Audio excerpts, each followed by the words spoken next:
used specially designed pneumatic squeezers. The blade and blanch pins are permanently put into place.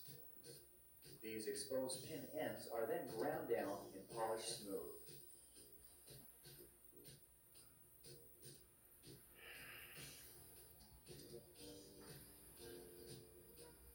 A belt grinder equipped with a fine grit abrasive is used to apply the sharp edge on a completed knife. Constant, even hand pressure is required to produce a small edge on both sides of the blade. This grinding process is one of the most important steps in the construction of balisong.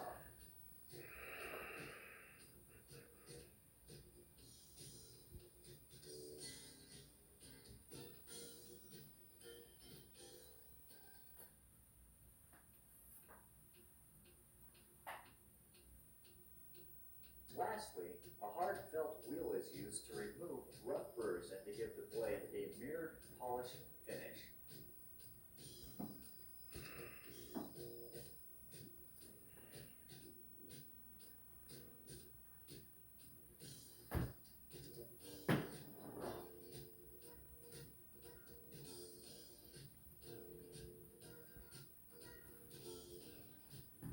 The result? A high-quality, multi-purpose balisong. Popularity of knives stems from several factors.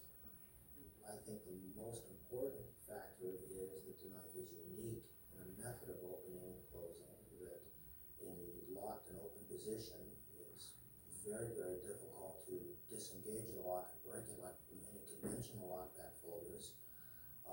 Also, the methods of opening them, and some people have developed, are actually very beautiful. And you have the curiosity aspect of it, and also there's a dexterity and skill factor, and there's a challenge. And there's a challenge for people to learn how to work this particular knife and actually learn how to appreciate the nuances that our knives have and no other knife has. And Jeff has been wonderful in helping me blend the two different types of world. He's come in, he is one of our technical advisors, he's on staff,